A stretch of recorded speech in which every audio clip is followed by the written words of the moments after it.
too. Knows about the grind. Yeah, bubble grind. Now we have a guy that could probably get in there if you... It's game day. The Edmonton Oilers hit the road once again.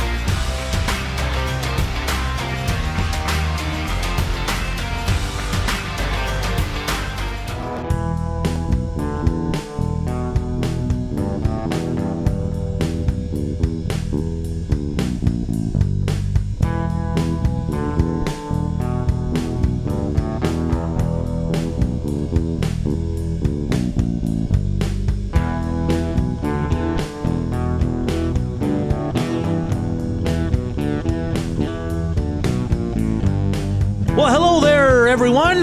Welcome to EST Afternoons here on Edmonton Sports Talk. Of course, Edmonton Sports Talk presented by Play Alberta. It's Joaquin Gage, Zach Koob Hernan and Salas here with you live from the William Huff Studios. Fun show on tap. Like always, if you're listening, it's iHeart, TuneIn, radio apps, EdmontonSportsTalk.com. Slide on over, slam that thumbs up for us. If you're watching, slam that thumbs up. Hit us up on the nasty chat. River Korean Box 780-218-9999. On today's show, Hernan's World at 1:40. It's going to be a fun topic. Faces of the franchise at 2. David Harrison from Locked On Commanders. A lot's going on in Washington, so we'll get a good idea of what's update on McLaurin's contract dispute, the Brian Robinson trade rumors, what to expect in year 2 of Jaden Daniels, about Von Miller, the veteran linebacker, heading there as well. So a good convo coming up with David Harrison at 2:20. And of course, we're all over the Elks. Tomorrow's depth chart day for the Green and Gold. They'll travel out to Ottawa and play them on Friday. Mr. Joaquin Gage, always a pleasure to see you. How are you? I am good. Yeah? I'm trying to find the last name of a certain person, but having a little bit of trouble here. But no, I'm good, man. I'm good. How was the stream? It was good. Good. First time me and Jay do his show. It was great. We talked about the Whipping Boy bracket. Salas Aikens versus Kevin Lowe today. Dallas Aikens is winning, Joaquin, which is a little surprising to me. Why? Because Kalo took a lot of heat. There was a lot of, for many years, there was a lot of angst between the fans and Kevin Lowe. But that was because of his comments. Comments. Yes, it was but his competitive nature. Yes, is the reason for the comments in the first place. Like Kevin is he's a very nice man. Yeah, I'll say that. But he is a fierce competitor. And I don't know. He seems like the kind of guy that'd step over his own mother to win a hockey game at times. One time, we were playing at there's a practice rink in New York, the Chelsea Pier. Is that whatever it is. It's in New York. It's like almost an outdoor kind of thing. And we were playing, and it was an off day, and after practice, and a couple of us, we just stayed out and played like 3-on-3. He went and put on his skates, and he was GM at the time, right? To play. Yeah. And I think it actually went coaches against players at one point. Or maybe it wasn't, but Kevin stayed out. Kevin was just in a tracksuit, right? Some of the coaches had gear on, like they put some, Kevin, no gear, right? Nothing. And was hacking and whacking. Yeah. And like it was full, like we were just kind of having fun, and he came out and ruined the entire experience for everybody. Like I went to cover up the puck. He two-handed me right on the wrist. I was like, WTF? And he's like, cover it quicker. And I'm like, what? Yeah, he's full on. There's one gear for him, and it's all in. So that's how he played. And that's how he played. That's how he was a general manager. The other time, I think I actually kind of saved a person's life in Nashville one night, because I don't know what it was, but he was on the bench for one game in Nashville. Yeah. And there was a guy behind the bench and yapping, and you always get the guys behind the bench yapping at the coach. But he made, for some reason, Kevin just couldn't stand that guy.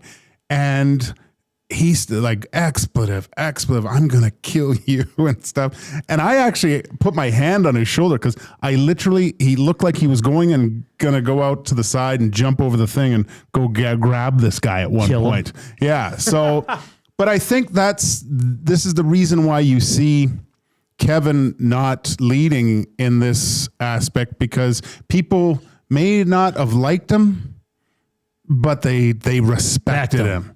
And with Aikens getting splashed with water and getting all poopy pants from Taylor Hall, you didn't like him and you didn't respect him because he got his floopy hair wet, right? But he was like, this is the thing though with Dallas Aikens. He was here for what, like a year? He one season and then he got fired in December of the second season. Yeah, but the way he spoke was he just never arrogance. shut up. He never shut up. And it was arrogant. Yeah, it was talk down to you. Yeah, there was and look, you don't get to that point without a little bit of machismo and arrogance and things like that. But there's a time when to be humble, and there's a time to be a peacock. And there was just a little bit too much peacocking with Dallas Aikens. Yeah, no doubt. I guess you make a good. Well, Jay and I said maybe it's because people are just nostalgic of Kevin Lowe, the player, and he was a pretty good GM. He made some good. He brought Pronger, Pekka. That deadline, he got Rolison, Samsonov, Spacek, Tarnstrom. Like, he did okay things. I would have liked to have seen Kevin Lowe in a cap era because he had to make some harsh decisions because of the no cap. I look at, to the Anson Carter trade, right? He had to get rid of Bill Guerin because you couldn't lose him for nothing. Who traded Doug Weight? Was it Kevin Lowe? Yeah, but Doug was going to command $9 million, and they just couldn't afford him. Yeah. So, it's different times. Different times, but he still made the team competitive. Right, like scrappy. Yeah, they were a team with Kevin Lowe's definitely his kind of stamp on it, where they played how he played. Yeah. You know, just crawling, scratching, doing whatever you could to win. And that's why Dallas Aikens will win, because he's. I mean, I loved him on the show when he comes on and starts talking, because he is a good talker, right? And I think, and didn't you say? I think I heard on the way in here, maybe it was Jay that said he would like to see Dallas now with all the lessons he's learned from Edmonton and Anaheim. I don't know if he's learned any lessons. I think he's a but in fairness, he's when he's coached, he's had bad teams. Let's be honest. He's had bad goaltenders. Yeah, and bad. Show me a bad coach and I'll show you their goaltender. like it usually goes hand in hand, and that's why. You shouldn't be looking at John Gibson at all. And I mean, Anaheim was young and stuff, but I think he needs to have a veteran team a little bit more. That's what I want to see him with a team that's, mid-tier. I don't want to see him at all, but he got the Oilers when they were in a rebuild. He got Anaheim in a rebuild. The funniest, I don't know why I'm bringing this, but on the broadcast on Friday, you're obviously working, so you didn't hear Dusty, but Suits was making a comparison with I can't remember what player, and Stuart Skinner. And he asked Dusty, and Dusty's like, yeah, Suits, we don't talk goaltending. I spit out my water. I was like, oh man, that was great. Speaking of, we also going to get to Who Dis, number 12. Who Dis? I started watching America's Team on Netflix, the Dallas Cowboys. Oh, did you? Is it good? It is. That's because, what's his name from yesterday? Brian Dard. Brian. Yeah. It is fantastic. I'm 3 episodes in. Wow. So it starts when Jerry Jones buys the Cowboys. I learned so much I didn't know. Does it talk about him and the first well he built? Yeah, that's how it starts. Okay, and that's how he made his money to buy the Cowboys. Yeah, I saw that first snippet of him there. And he comes in, cleans house. Everybody hated him. This little guy from Arkansas, right? Yeah. But like just the behind the scenes stuff, like I just finished it. Now they're heading to their first Super Bowl. They just beat the Giants, San Francisco 49ers. Oh, okay. Because the 49ers were the team of the 80s, right?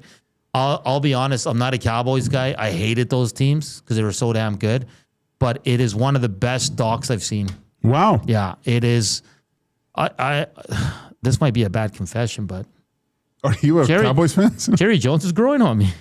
Well, the guy should have won an Emmy in that movie with or that show with Landman?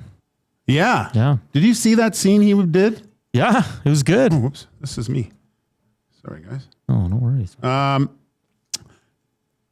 Yeah, how does he not kind of grow on you a little bit? And they interview everybody. Yeah. Like Charles Haley, Jerry Rice, Steve Young. Oh, really? Like all the old Cowboys. Like, it is just so well done. So well done. You know what else is well done? I watched an episode of Hard Knocks with the Bills. How's that? It's good. I like those shows. It's really good because it's like real time too. They're in the preseason, right? And so they just the relationships and stuff. Gager, I live that. I'm just kidding. That's good. It's good. Yeah, so watch it and report back to me. Well, when I have time. It probably won't be till the weekend. No. But give us something to talk about Monday. Koob, my boy, how you doing today? I'm doing good. Thanks for asking, man. I'm fired up. Meeting Luke Gazdic was pretty cool. Yeah. He hung around for a bit.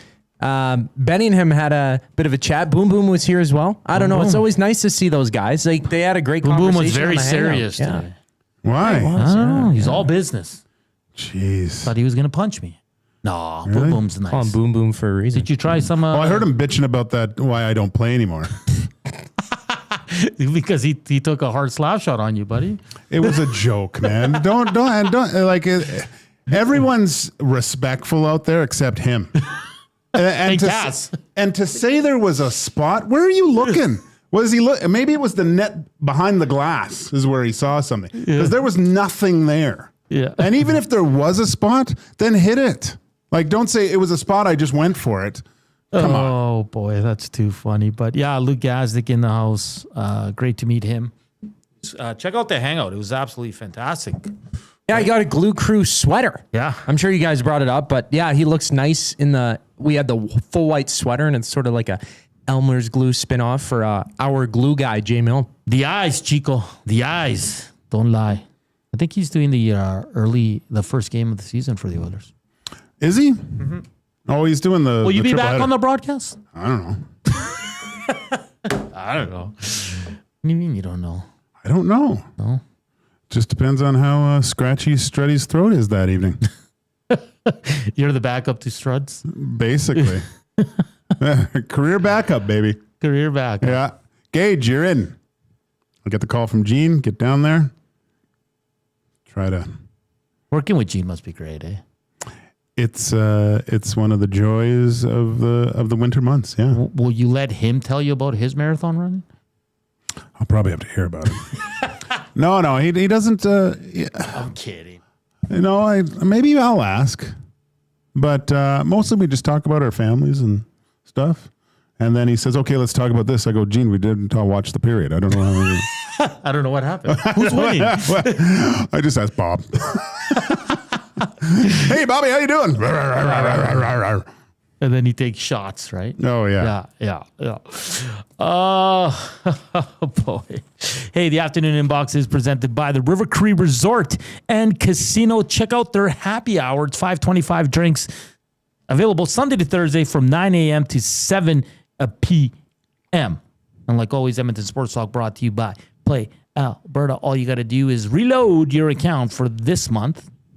It's $20 minimum.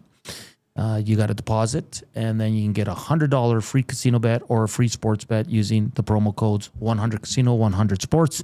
That's all you got to do to reload on good old Play Alberta. Who Dis clue number one coming up right now.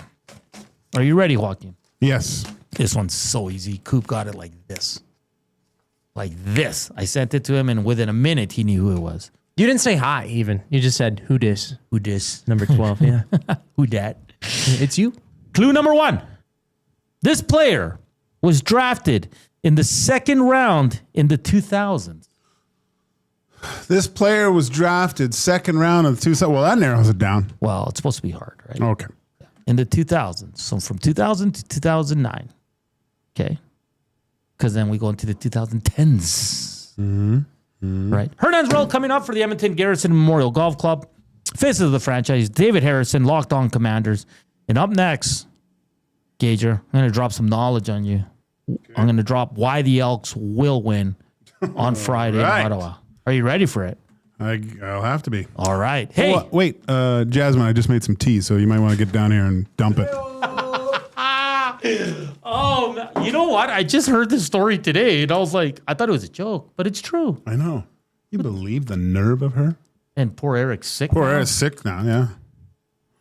I think the funniest part is that she made one cup of coffee. Yeah. Favorite fish? Selfish. Oh man, that's too good. Hello, Jasmine. She's chiming in on the afternoon inbox. We're back after the break here on EST Afternoons. We're going to discuss why the Elks are going to win. Lock it in. It's Joaquin Gage. It's Hernan Salas. Here's Koob, Sports Update.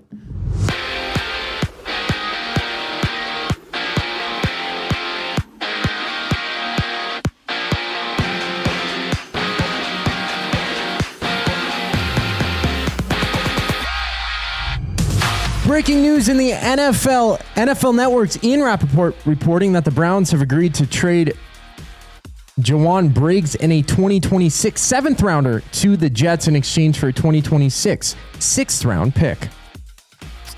The Jays-Pirates rubber match wrapped up just moments ago. Jays losing 2-1 to split the three-game series. George Springer ripping a home run for Toronto. Jays begin a three-gamer Friday in Miami with lefty Eric Lauer moving to the team's bullpen for this series. And a few other games are live. Bottom of the seventh, Phillies up 3-2 over the Mariners, while the Astros trail the Tigers 7-2.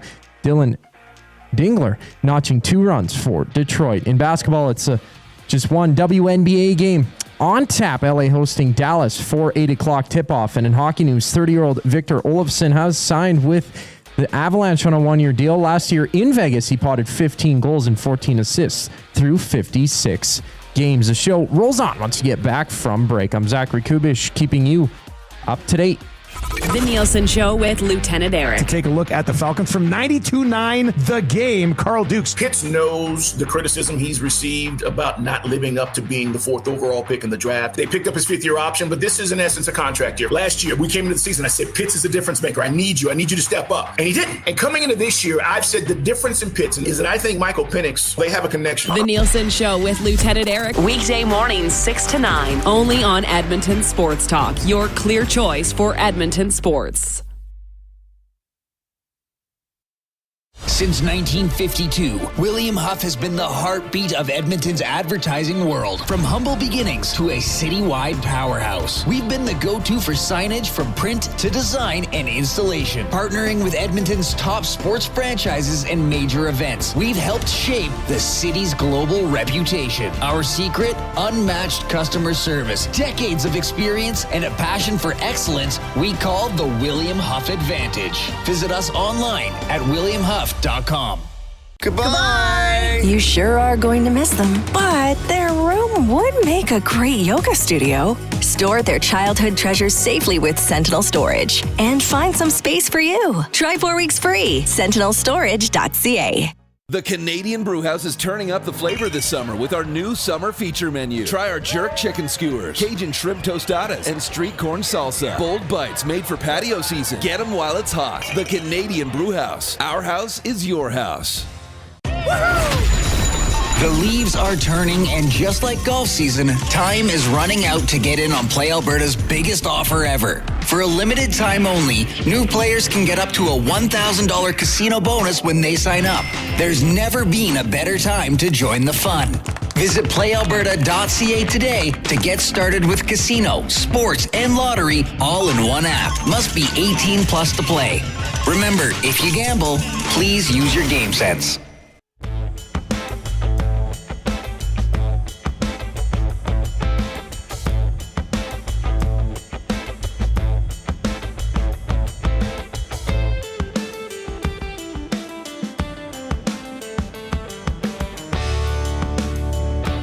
We're back here on EST Afternoons. Blue Jays in action right now, or is that game over? They lose? They lost. Yeah, I should have. I was sitting in here. I was talking to Gager. That's why I didn't listen to the sports update. I'm sorry. So what are you making for dinner? Oh, yeah. Hey, Hernan needs help. I don't know what to make for dinner tonight. I'm out of ideas, Joaquin. I made a wicked pasta salad yesterday. Really? Yeah, wicked. Wicked. Yeah. I also dove into the culinary arts yesterday.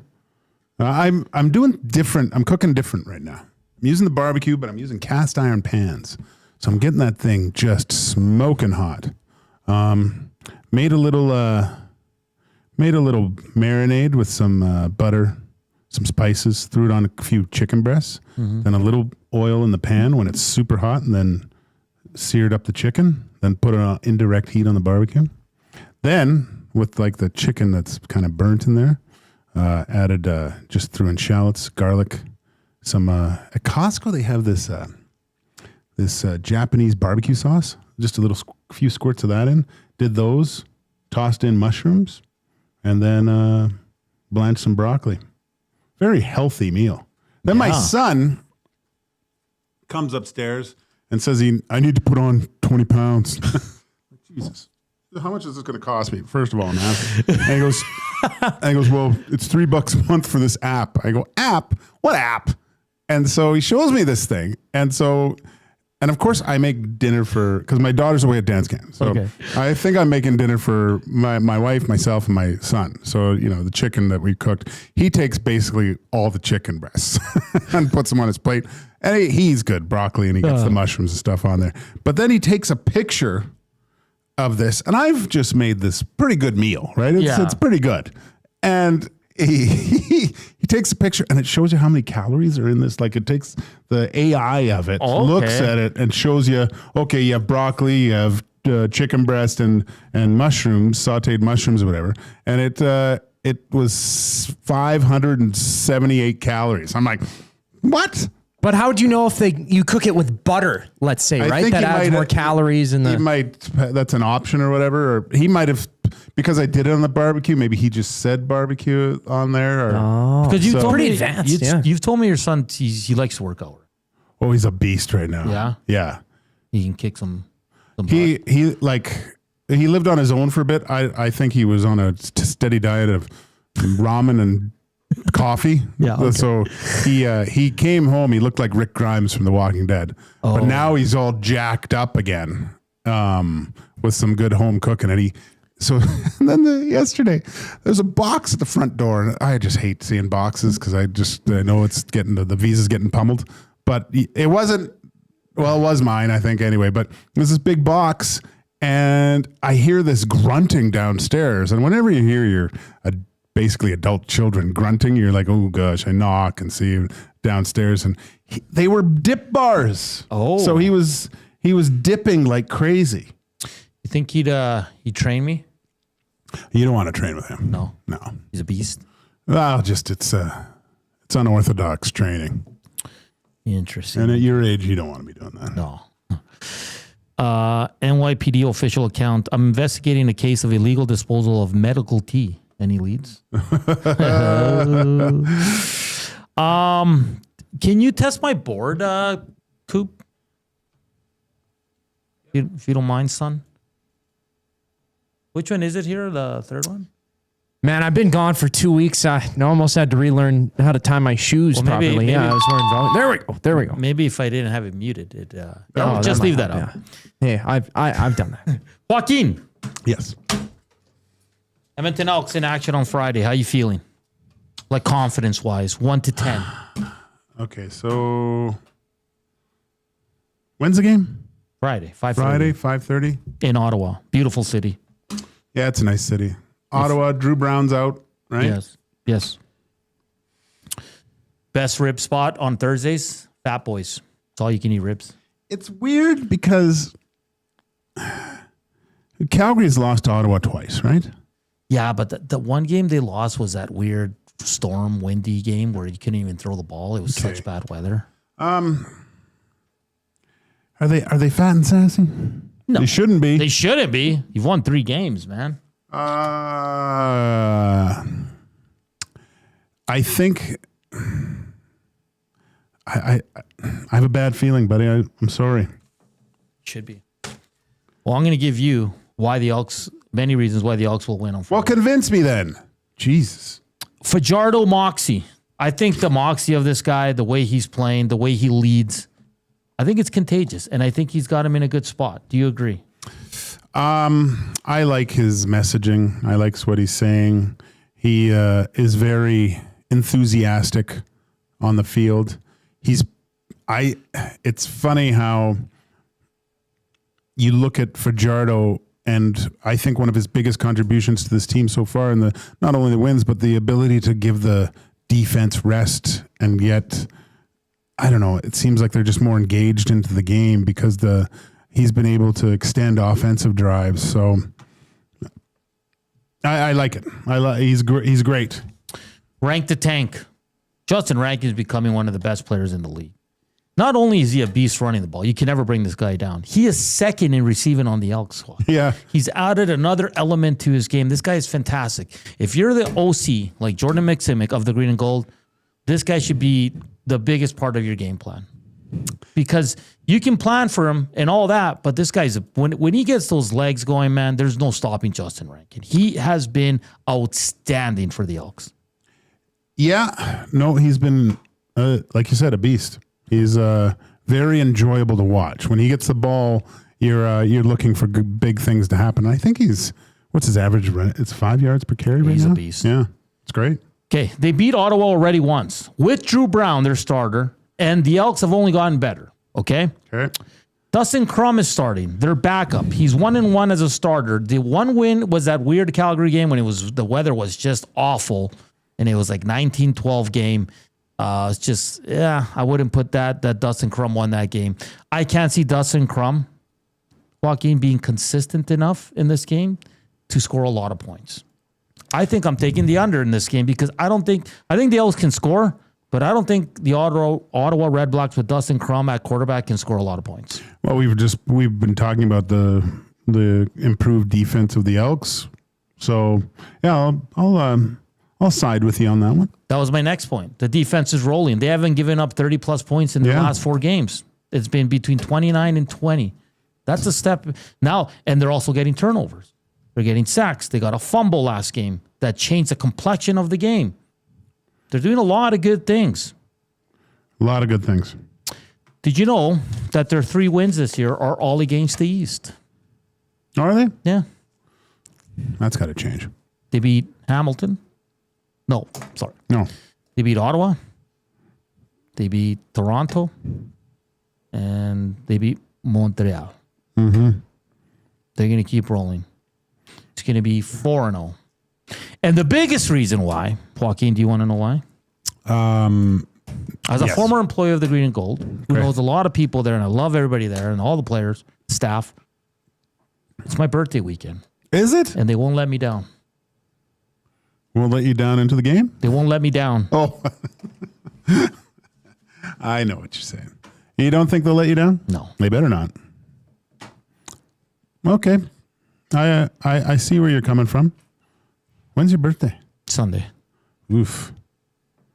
Monday's going to be tough, huh? Should I guarantee it? It's your guarantees. Well, I guaranteed BC Edmonton the same week, and they both won. Yeah, you also Should I guarantee it? You guaranteed the Oilers were going to win the Stanley Cup. I just gave you 8 points on why the Elks can't lose this game, Joaquin. There's no way. There is no way. See, I unless you can talk me, you give me one reason why they won't win. It's just they've given the light's on. Okay, it looks better. Things are looking better. Yeah, but they're still not great. And some of the they're scrappy wins. But can we actually say we've seen a complete game from the Elks yet? Which is encouraging. No, I think the Toronto game was close, though. It's closer. Yeah. But I have to give it one more game. And then this is an important game just to start feeling good to go into the Labor Day. Right? Because that's the next one after this, right? Yes. If you win this one, it's, you know what? Screw it. I'm doing it. Guarantee. I'm guaranteeing a win for the Edmonton Elks this weekend. Everyone mark this down. Run with me. Don't be afraid. The Elks, you're sprinkling a little dough on Play Alberta. It's Elks all the time. You really think Dustin Crum's going to beat the Edmonton Elks? Really? No, come on. Come on. He's crummy. Oh, we need a... I guess I should put my earphones on. Taco says, I was a Ford supporter, but Fajardo has convinced me and his teammates that he is the number one guy. I do not see a reason to go back to Ford in the near future. Well, Taco, yeah, we've kind of talked about this a lot. Yeah, right now it's Fajardo's team.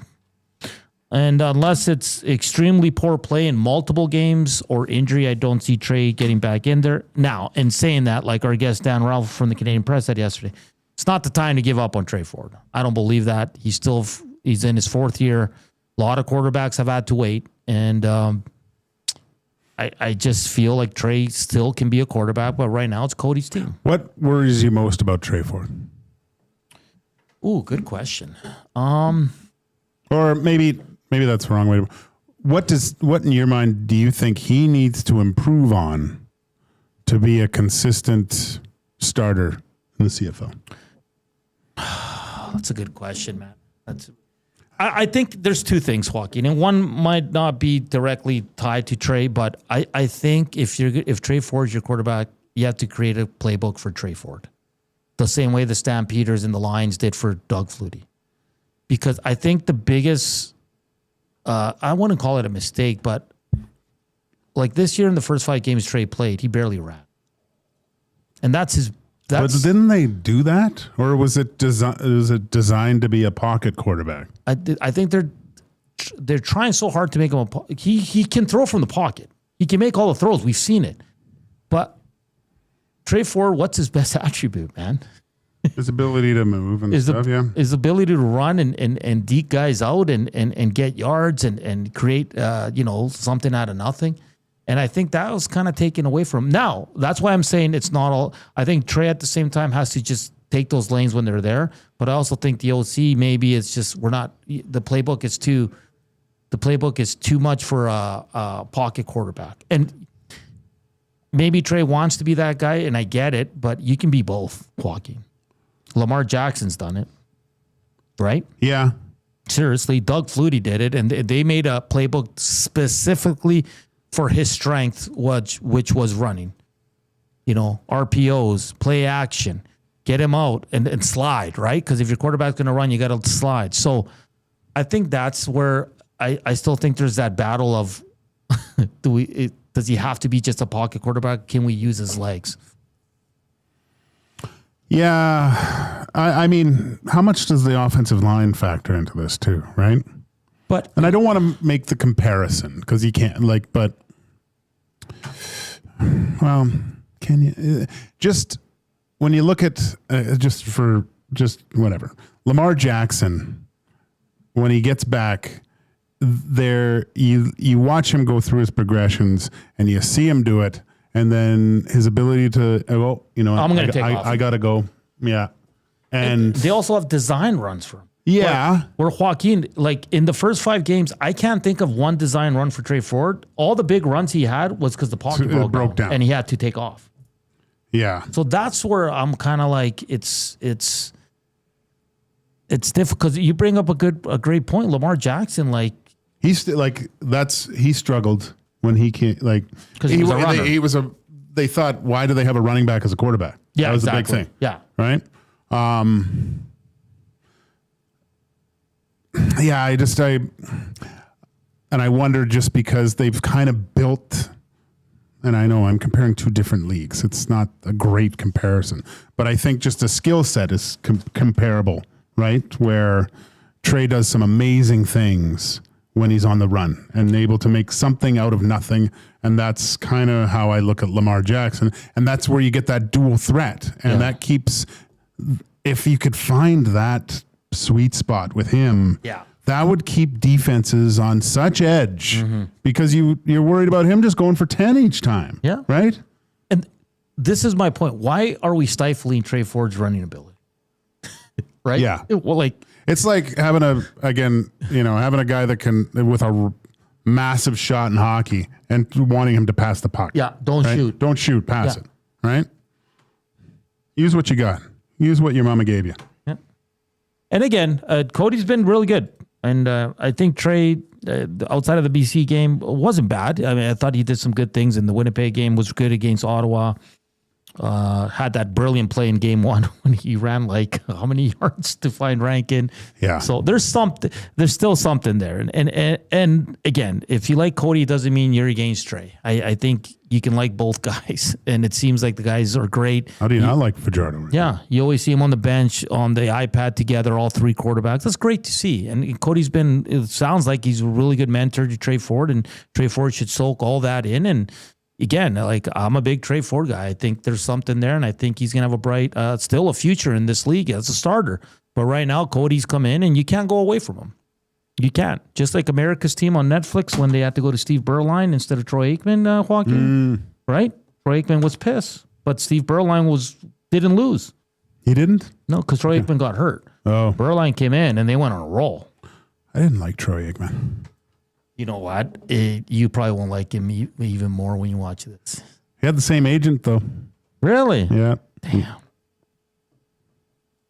He's a good quarterback, though. He was good. I didn't know he was such a hard ass.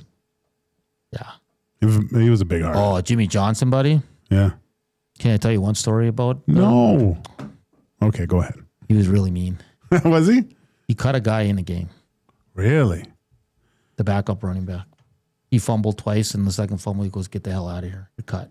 Ouch. Like, he was... Jimmy Johnson, he got mad at a player because he had asthma. He couldn't run. Who was their next coach? Who was the next guy? What was his name? What's Yeah, Schwisser? Barry Switzer. Barry Switzer. Yeah. A night and day between the two. Well, you went from the legend Landry, who was very calm, Landry, yeah. and you go into Jimmy Johnson, who all he cared about was winning. Oh. He did not care about your He didn't last that long, too. Did they get into... There was always rumors about Johnson and... No, because Dallas, and then didn't he go to Miami? Did he go to... I thought he went straight to the booth. Did he coach after? No.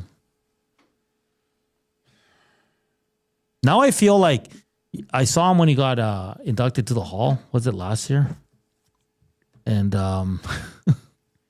he was crying and everybody was all emotional. I'm like, oh, what a nice little man. And then seeing this documentary, I've completely changed my view on Jimmy Johnson. He is just a... Oh, really? Because he seems like bad such... man. He seems like such a nice guy. He's not. It's all a fraud. It's all a fraud. So that Where was... did we go there? Jeez, we went from CFL to the ownership of the... Because we were talking about... why did we go there? I don't know. Why the Elks will win on Friday for Inside the that's Numbers why we did for Play Alberta. Play Alberta is your home for online gaming excitement, featuring casino games, live dealer action, lottery instance, and sports betting. Now with the new Play Alberta app, you can take the fun with you anywhere. Download the app or sign up today at playalberta.ca. On the other side of the break, it is time for Hernan's World for the Edmonton Garrison Memorial Golf Club. We're going to have some fun, so keep it locked, and we want you to chime in as well. River Korean Box 780-218-9999, and hit us up on the Nasty Chat. Slam that thumbs up for us. Coming up, Koob with a sports update, a break, and we're back with Hernan's World.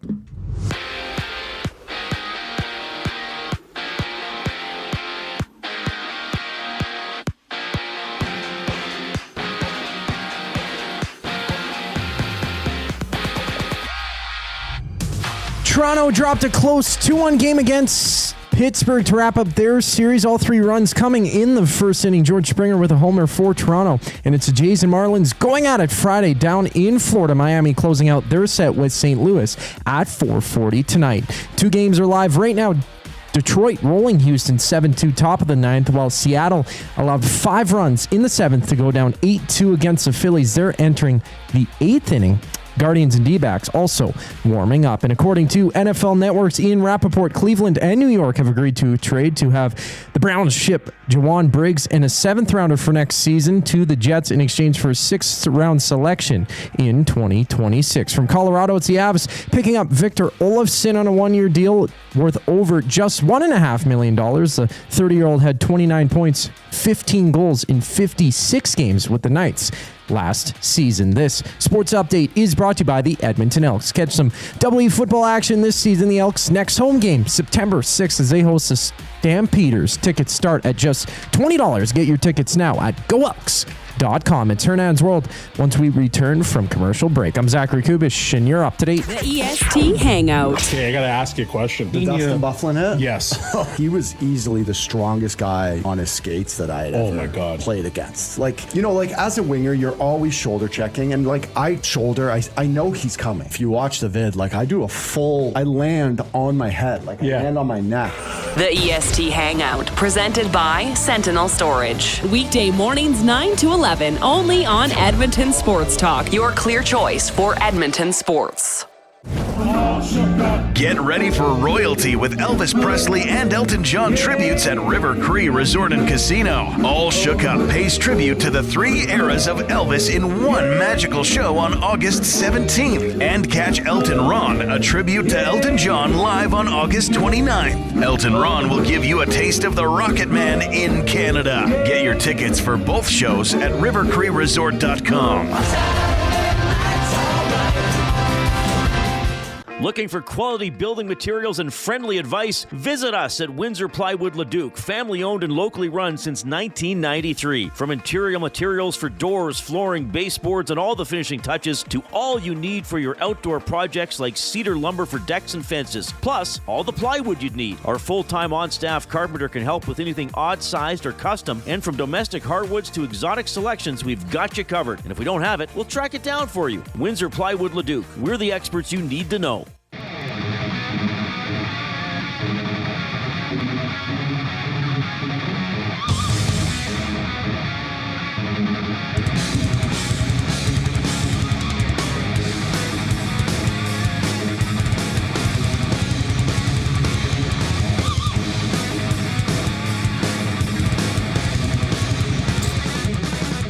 Rolling along here on EST Afternoons. Thank you for joining us. If you're watching us, listening to us, we appreciate the support.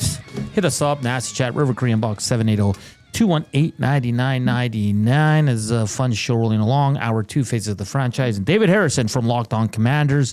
Very interesting team to track this year. So we'll be heading to a few cities here as the NFL season is just around the corner. Let's get to Hernan's World for the Edmonton Garrison Memorial Golf Club. Fall in for flavor and fairways. Edmonton Garrison Memorial Golf Club is open to the public with twilight golf specials that go easy on your wallet and wings so good they should be on parade. Hit the course, crush some wings, and soak in the sunset. Visit egmgolf.com to book your round today. Viva la raza!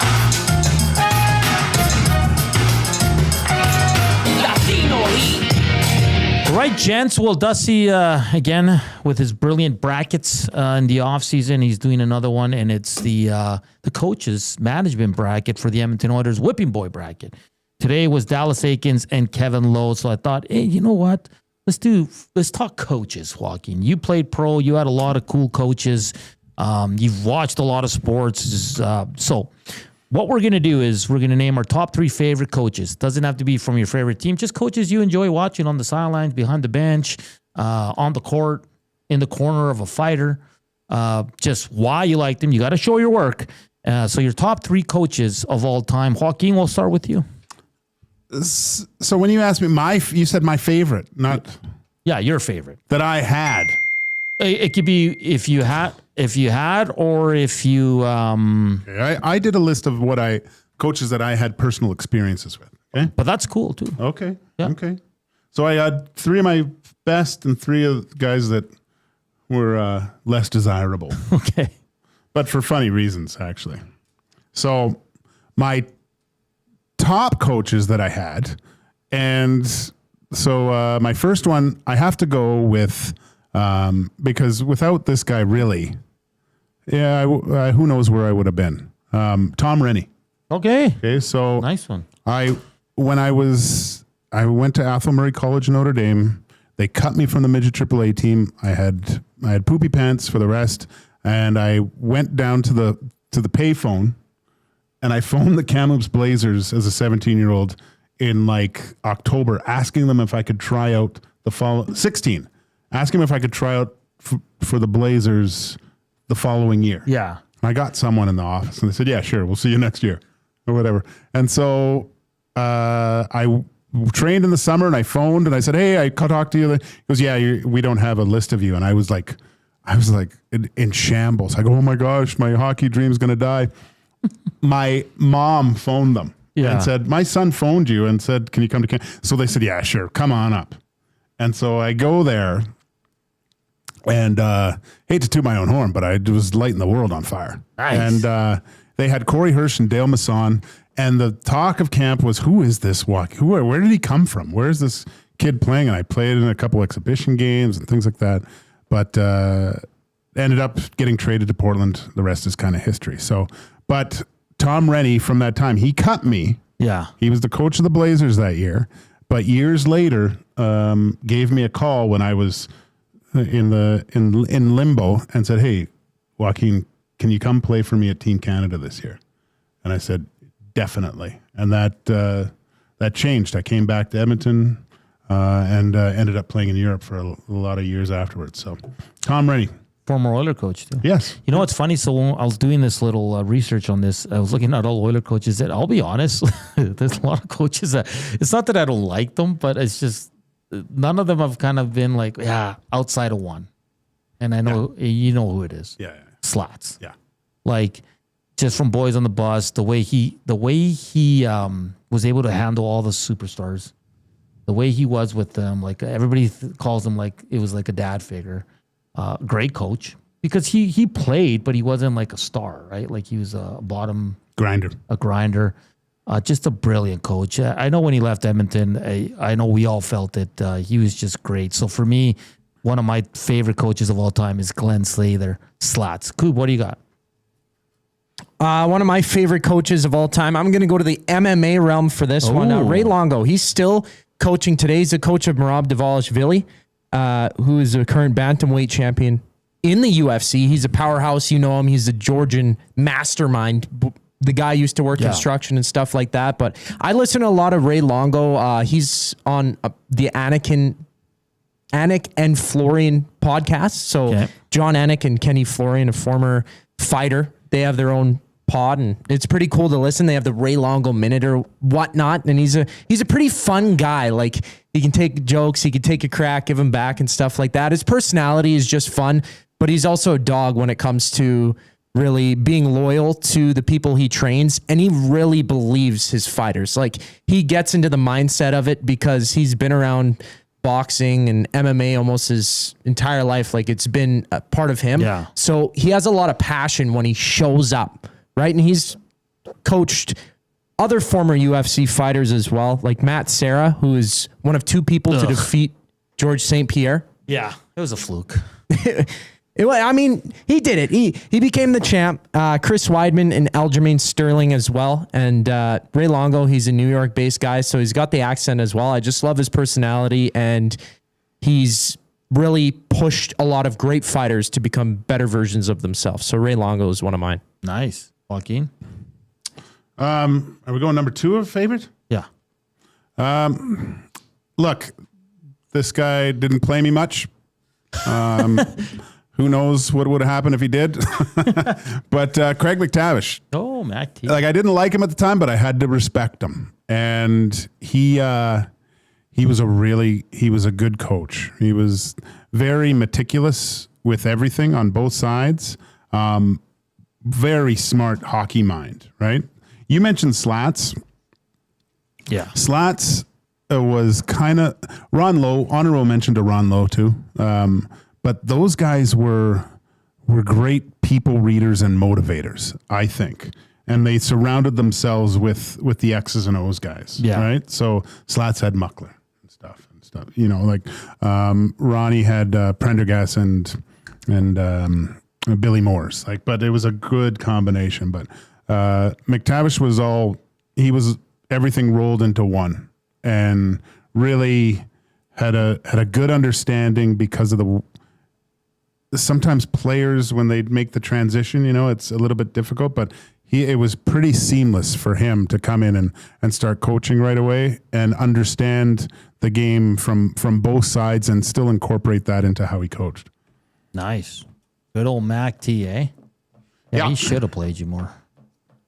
Selfish. I went to talk to him one time, And we had a good conversation. And you know what he said to me, and this is and I've said this before, I think, but he said, Joaquin, it's hard going into each game and to get you in when I have to take my best player out of the lineup.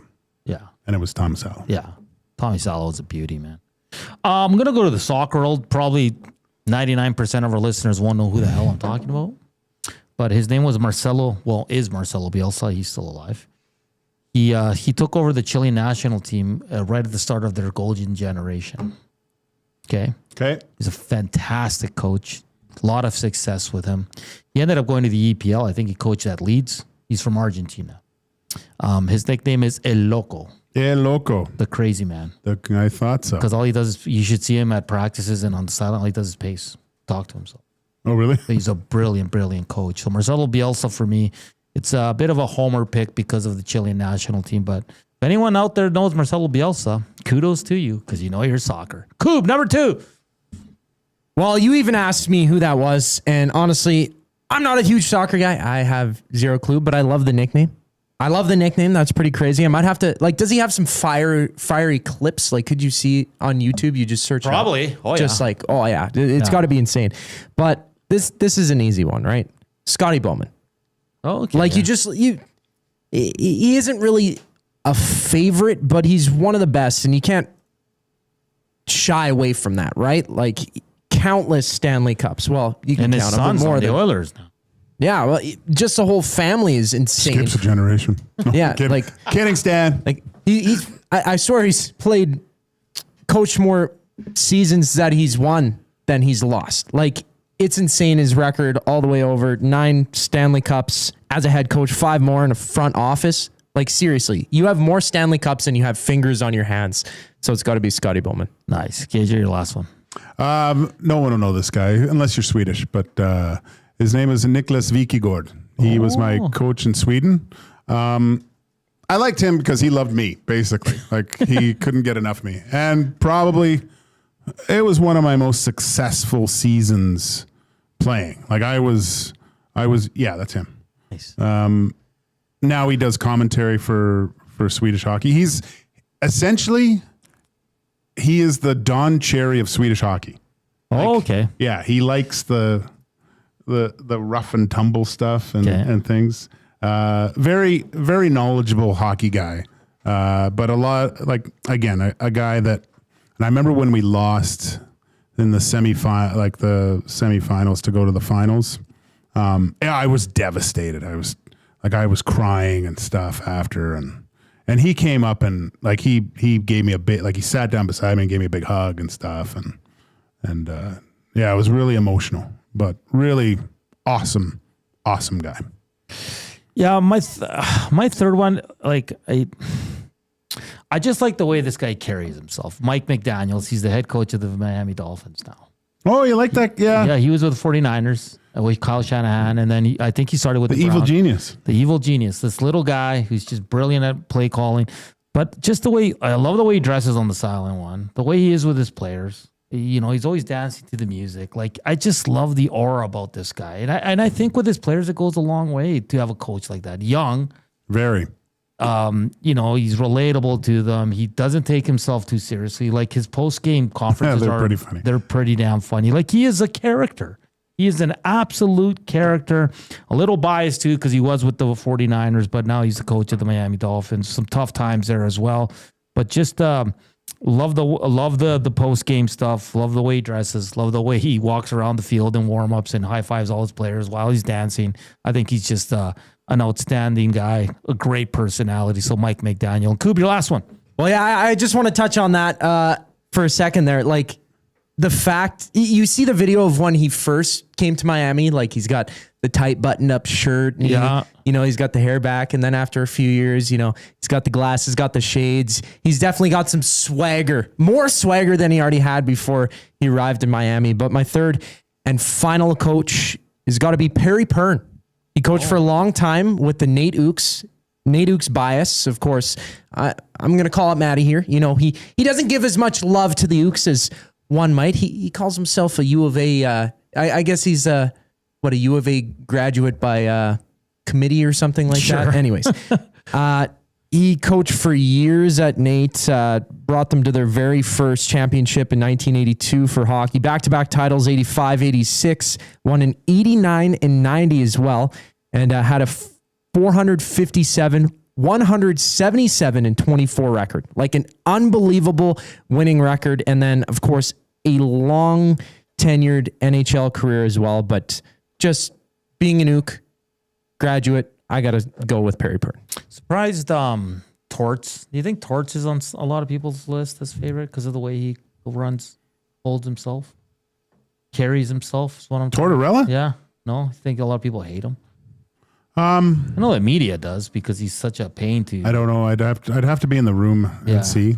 Like you said Bowman. My coach in junior, Brent Peterson. He had Bowman when he broke in to the league with Buffalo, and he said he was awful, like just mean, very mean. It was a different time then. Like he had. Like at that point, you wouldn't have recognized the two people from the way he coached then. But yeah, there was nothing offside to say to people at that point. Well, that's what I was saying, Jimmy Johnson, man. Yeah, it's. I got, you know what I got watching that, like to a certain extent, Chris Jones vibes. Chris Jones is a hard coach, man. Yeah. He's got your back though. See, and I think like a lot of that. Those coaches wouldn't be able to get away with what they did back then today. Oh, hell no. It would be on YouTube and these guys. Imagine cutting a guy mid-game. Just imagine that. But just imagine what happens like behind the scenes. Like if they're that bad with the cameras on them, how bad do you think it gets when they're not on them? Yeah, it's must watch. Hey, who dis coming up? Of course, in hour number 2, I gave you one clue. Drafted in the second round in the 2000s. Clue number 2.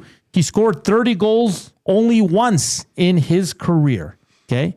He scored 30 goals only once in his career. We'll give you another clue coming out of the break. Coming up next, faces of the franchise. Another team. Who did we do yesterday? Oh, Vancouver we did. I felt a little dirty because we didn't put Trevor Linden on there. No? Well, we should have just went with one for the Sedins.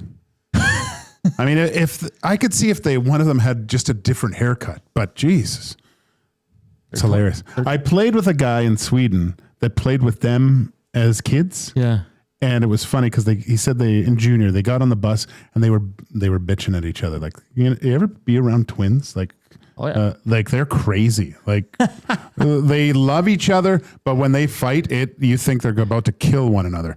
And one of I don't know, it was Daniel Henrik goes, "I hate you," in Swedish, obviously. He's saying, "I hate you. I hate your face." And then like everyone's on the bus, everyone hears this and just starts cracking up because it's the exact same face. It's the same face. It's the same face. Oh, that's too funny. Faces of the franchise coming up next. David Harrison from Locked On Commanders talk, of course, about the good old football team down there in Washington. They played Monday. They'll finish out the preseason this weekend and then get ready for week 1 in the NFL. 2 clues for who dis. Drafted in the second round in the 2000s. Scored 30 goals only once in his career. River Korean Box 780-218-9999. You got to send in if you know the player, and you can join a handful of nasties who have already won. And we only have 11 days left this month before we deem our Who Dis winner. Portions of this hour brought to you by the Canadian Brew House. Patio season is on at the CBH. Sunshine, cold drinks, and the best atmosphere. Grab your crew and head to the Canadian Brew House today. Mr. B says Mike McDaniel looks like Matthew Wannick, not intended to be offensive. Both great-looking humans. Hey, there. Yeah. I mean, Mike Daniels is a sharp-looking dude. Dress is good. That's a good comparison. We're back after the break here on EST Afternoons. The Lock Shop. We had Keegan Matheson on this morning. I said, so Tommy Pham, like a psycho, right?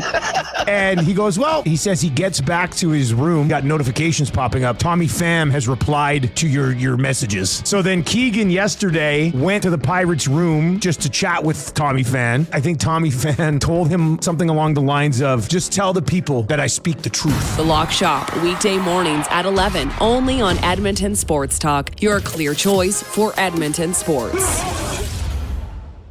Summit Racing Equipment brings you the Earth earth-shaking thrills of Monster Truck Throwdown at Edmonton's Radford Raceway. 3 massive shows, August 22nd through 24th, featuring 8 incredible trucks with high-flying thrills and jaw-dropping stunts, including Alberta's own crude behavior and roughneck, along with a return of a banter and more. Experience the epic power of Monster Truck Throwdown, August 22nd to 24th at Radford Raceway. Don't miss this all-ages event with kid tickets starting at just $17. Get tickets and info at radraceway.com.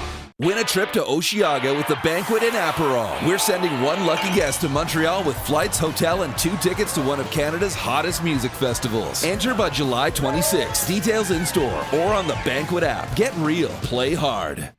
You know Dawn. Everyone knows Dawn. Dawn from Frontier Cartage. That's right, it's me, Dawn from Frontier Cartage, where we're setting the standard for cartage service in Edmonton and beyond, offering city cartage, Alberta Highway, short haul deck, and more. My team and I are bringing our years of industry experience and expertise to every mile. Join Dawn and her boys in a new chapter in transportation excellence, dedicated to exceptional service. Call Dawn at Frontier Cartage, 587-222-5826.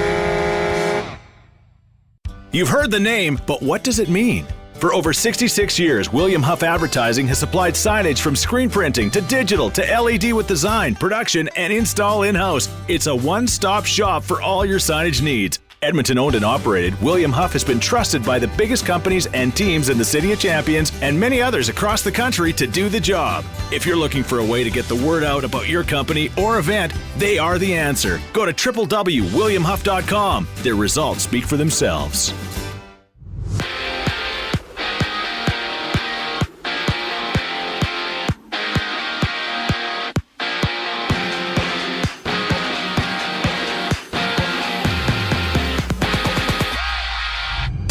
The Jays lost 2 of 3 in their series against the Pirates. Toronto losing 2-1 earlier today. George Springer hitting 1 home run.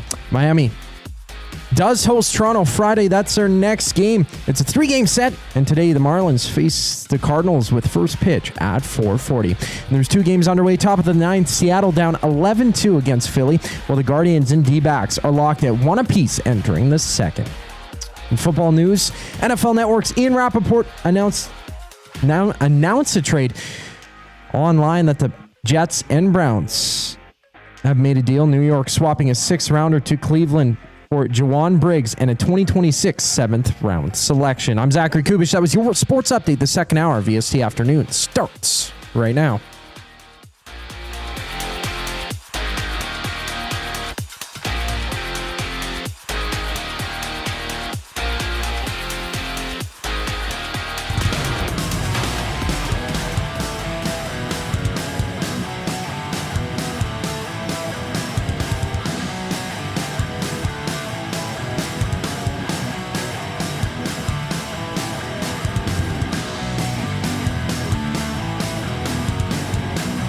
Hey, welcome back to EST Afternoons here on Edmonton Sports Talk. How's your day going? It's hump day, close to the weekend. It's going to be a fun one as we draw closer to the start of the hockey season. NFL just around the corner, the Labor Day matchups. Are you on the bus? Are you going? It's going to be fun. Joaq will be watching us on TV that day. Yes. We work the next day, and that's going to be the day that McDavid signs, right? Oh, is it? Yes. No, it's not. I told you it's not. Hey, hit us up. That's the chat. River Korean Box 780-218-9999. Fun first hour. We talked about why the Elks will win. It's guaranteed by Hernan. Hernan's World for the Edmonton Garrison Memorial Golf Club. Talking about our top 3 favorite coaches, managers, cornermen, whatever you wanted to play with. And what else did we? What did we talk about in the first segment? Holy, I'm losing my memory, bro. Well, you are getting older. I don't even know what we talked about. Hey, we didn't talk about Creed concert. Dusty said it was the best concert he's ever been to in his life. Of course it would. Like, I think it's a little bit the thing when you get older too. Like, and when he was talking about it and he was saying the best concert and Scott Staff, like, you got to realize this, he was huge back in the day, and you don't get to one of the big bands of the world, without having a stage presence, and those guys have it. Yeah, it's like natural to them. Yeah, it's that's why they became famous in the first. There's something to stage presence. Yes. You know who has really good stage presence is my daughter when she dances. Okay. That's one of her, like, she's a good dancer, but I think a lot of the times why she gets the marks she does is because her presence on the stage. Yeah. Oh, right? definitely. Yeah. So, like some people are just born to do that, right? Like it's just natural. Yeah. So he loved it. He said he met some nasties and greatest concert ever. Well, you just know every song. Yeah. You know, it was probably great. Oh, just to sing along. Yeah. Hey, we're coming to you live from the William Huff Studios. Since 1952, William Huff has provided industry-leading advertising solutions for thousands of valued clients. Their unparalleled customer service, combined with decades of industry expertise and a desire to make every job the very best it can be, is what they call the William Huff Advantage. Visit their website at williamhuff.com or give them a shout, 780-454-4536. Let's get to another team here for Faces of the Franchise, Joaquin. We had a tough one yesterday. I'll be honest, Vancouver was really tough. One of the tougher ones we've had to do. We're going to hit the random choice generator, and here we go. What was this? A little bit of that thing. Oh, another fun one today, guys. Are you ready? Who do you think it is, Gage? Detroit Red Wings. Colorado. You're closer, Koob. Carolina Hurricanes. Oh. Yeah. Interesting. Yeah. They won a cup. You know what's interesting about their cup team? A lot of those guys weren't there a long time. No, they like their main guys. They were late season acquisitions. Wasn't Doug Waite a trade deadline guy? Doug Waite. What about the Wizard? Who's the Wizard? Ray Whitney. Oh, Ray Whitney. Oh, bastard. Where do we even start here? Eric Stahl. There's an obvious one though. Who? Would it be Rod the Bod? Ooh, good one. Oh, Rod's on there. Okay. Eric Stahl's their leader in points and leader in games played. I think Eric Stahl has to be. Won a cup. Does he have a cup with them? He didn't win. No, he didn't win. He won it with Pittsburgh. No, Eric Stahl. Right. Stahl. Yeah. Okay, so Stahl for sure. Really? I don't know for sure. Easy. Cool your jets here, man. He's their face. Rod Brendamore is the face. No, he's not. Rod Brendamore is the captain at that point. He got the cup. I know. He goes up before Stahl. Okay, what if we go Stahl Brindamore? Well, how do we go Brindamore and then we'll have a discussion? Cam Ward? Ooh. Yep. He's got to go on there. Yeah. I think it's an obvious one. Aho? No. He's second in points all time. And he's probably going to surpass Mr. Eric Stahl. Ron Francis? I think you go Glenn Wesley? Brendamore, Glenn Wesley, Cam Ward. It's got to be Eric Stahl. You would go Glenn Wesley, really?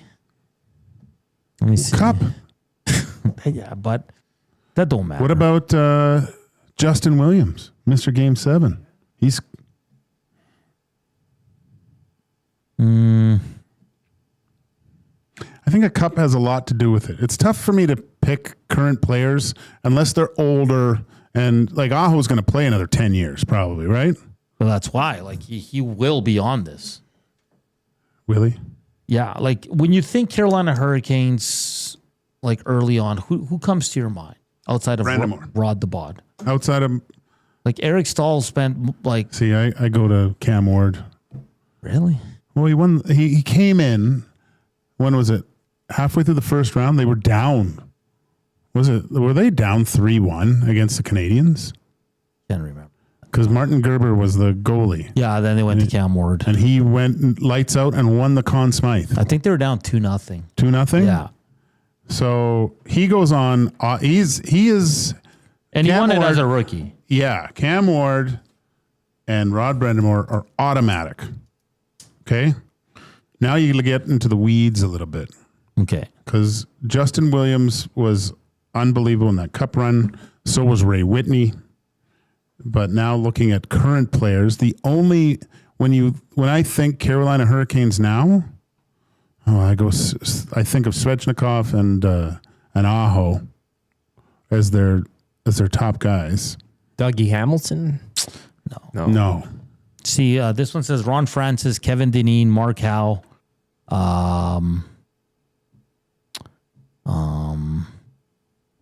Eric Stahl. And this is Whalers too, right? Big Uke, David Ayers. He's in the pro shop for sure. Artis Urbe. Arturs. I don't think we're going to agree on this one because I just don't know how we can leave Eric Stahl off. Right? Anyone want to fight me on that? I don't want to fight you.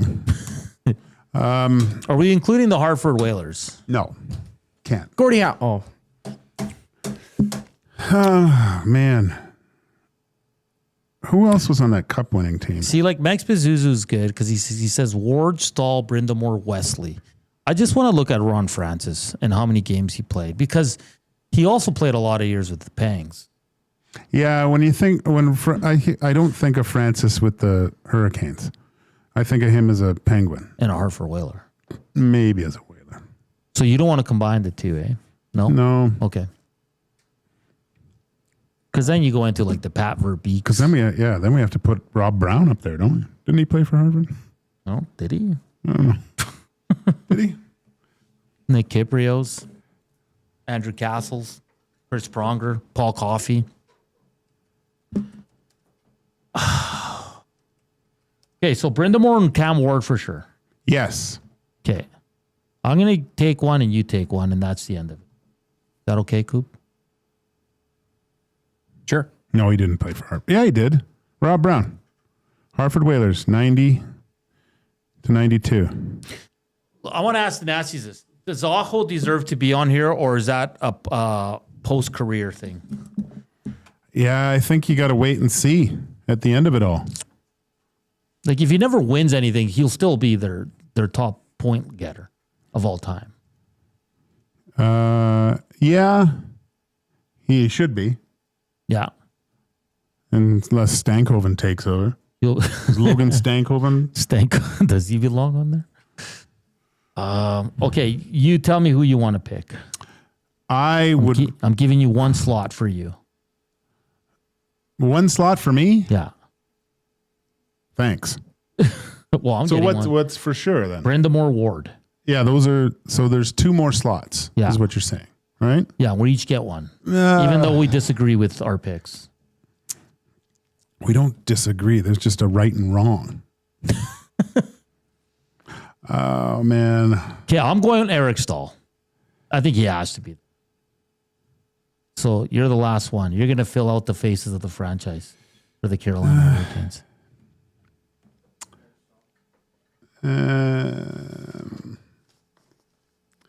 Who is it? Taylor Hall? Get out of here. Jeff O'Neill. Oh, Jeff the O'Neill. old dog. Jeff Skinner.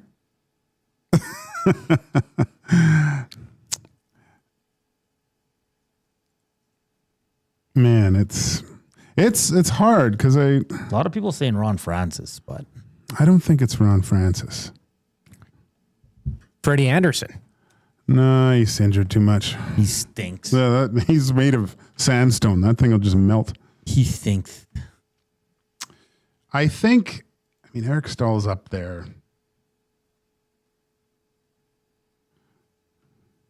Sammy Kapanen, father of Matt Cullen.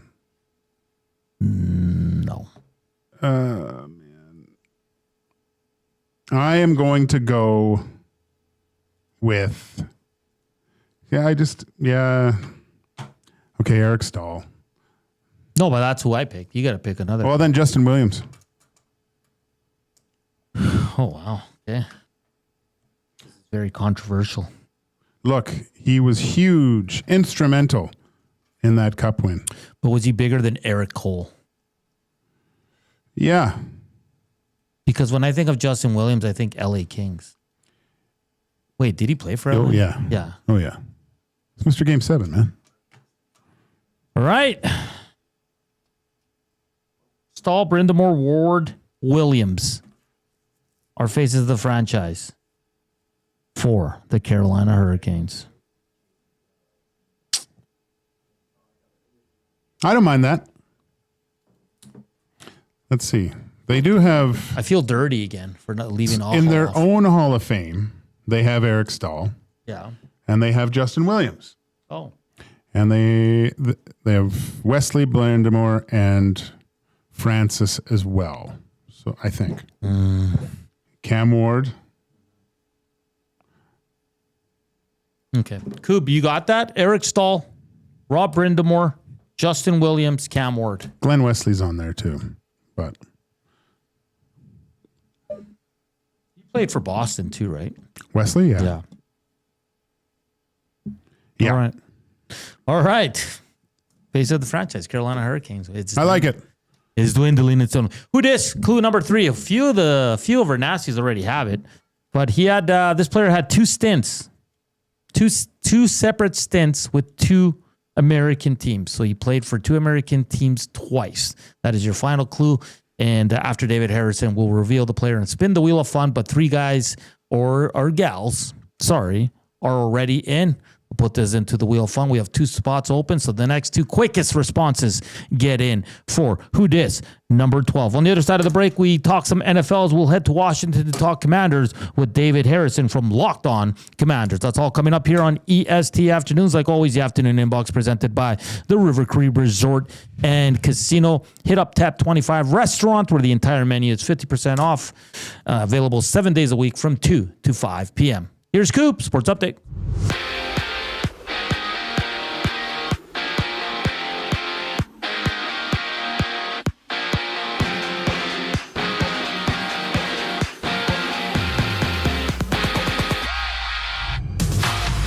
According to both Adam Schefter and Ian Rappaport, the Jets have acquired Jawan Briggs and a 7th rounder for next season in exchange for a 6th round pick in 2026 from the Browns. In hockey news, 30-year-old Victor Olofsson has signed a 1-year deal with the Avalanche. Last season, he had 15 goals, 14 assists in 56 games for the Knights. He was inked to a $1.5 million contract, and the Jays Pirates rubber match wrapped up, having the Jays lose 2-1 to split the 3-game series. George Springer ripping a home run for Toronto. Jays begin a 3-gamer Friday in Miami, with lefty Eric Lauer moving to the team's bullpen for this series. And there's a total of 3 games wrapped up, just 1 game live in the MLB.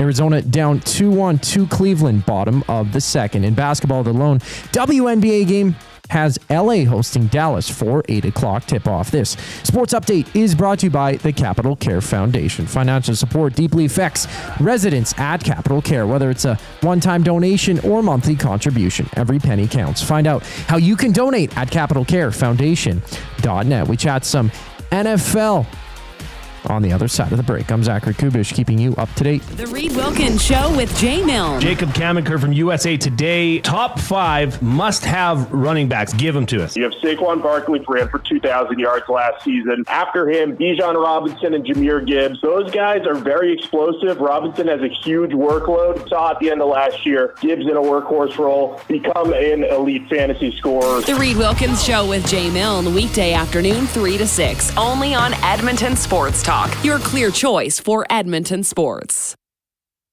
Okay, 2 kids, 2 backpacks, lunch bags. Wait, where are the school books?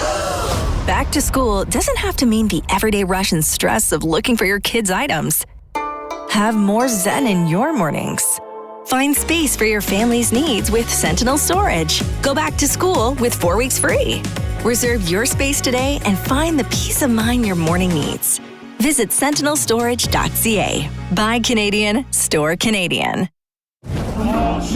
Get ready for royalty with Elvis Presley and Elton John tributes at River Cree Resort and Casino. All Shook Up pays tribute to the 3 eras of Elvis in one magical show on August 17th. And catch Elton Ron, a tribute to Elton John, live on August 29th. Elton Ron will give you a taste of the Rocket Man in Canada. Get your tickets for both shows at rivercreeresort.com.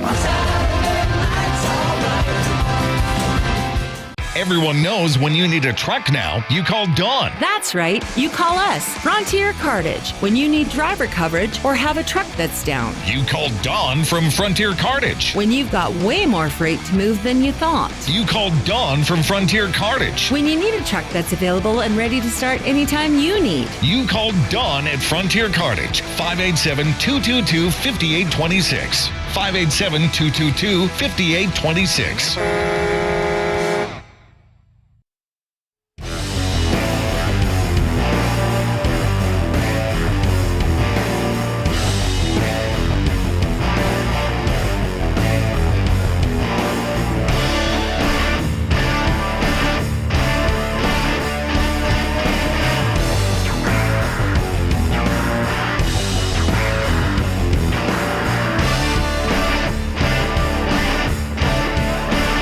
We're back here on EST Afternoons live from the William Huff Studios in the west side of the city. We're taking some heat for not having Ronnie Francis on there. Joaquin doesn't care. Justin Williams all the way, right, baby? Yes. All right. Did he win 3 cups? Yes. Yeah. 2 with LA? 2 with LA, man. 1, okay. All right. We're going to switch gears, talk some NFL as we're going to head to Washington. Lots of news coming out of Washington, of course. And a good buddy who's been on the show a few times last season, David Harrison from Locked On Commanders, also SI, joins us here. David, how you doing today? I'm doing good. How are you? Pretty good. I know you were down there at the facility watching the Commanders on the field there. I don't even know where to start, David. There's so much going on, but I guess we'll start with what's the latest with star receiver Terry McLaurin? I know he was activated from the PUP list this past weekend. Do you foresee a new contract getting done before week 1 here? You'd like to think so, but it's the further we get into this, the more and more I start to think that Terry is, likely just going to have to play out this season on his current contract, and then the team will either come back to conversation and see if they can't hammer out a deal or decide to franchise tag him, or, worst case scenario, he walks away free agency, finds a new team next year, and, both sides just kind of go their own separate ways, unfortunately. But a report, came out from Nikki Javala of The Athletic just today that, she has a source apparently who's kind of informed her that what we've all kind of assumed is apparently real, and that is that Terry McLaurin views DK Metcalf's deal as kind of the floor, and even like the subfloor, maybe not even the actual floor, and that he really wants, money in that ballpark, and even better, which makes him a top 4 annual average value receiver. And, most of us kind of assume and believe that the team is probably around, the $26 to $28 million mark, if that, and that's a really wide gap to try to close in a week's time when they haven't been able to close it in, a few months' time. So, it's not looking good, but, we'll see what transpires here in the next couple of days, and then, of course, the next week and a half. David, another big thing coming out of camp with the Commanders is this the rumors of the trade and holding out of Brian Robinson. Is this because of the play of one of the other running backs at camp that could be the starter come the start of the regular season? I don't think anybody is necessarily pushing him out of the room per se. Like, I don't, there's some really good backs, of course, on this roster. Austin Eckler, Jeremy McNichols are kind of the veteran leads, other than Brian Robinson. And then, younger guys like Chris Rodriguez Jr. and the rookie Ja'Cory Krosky-Merritt have certainly made some plays and shown that they deserve, consideration.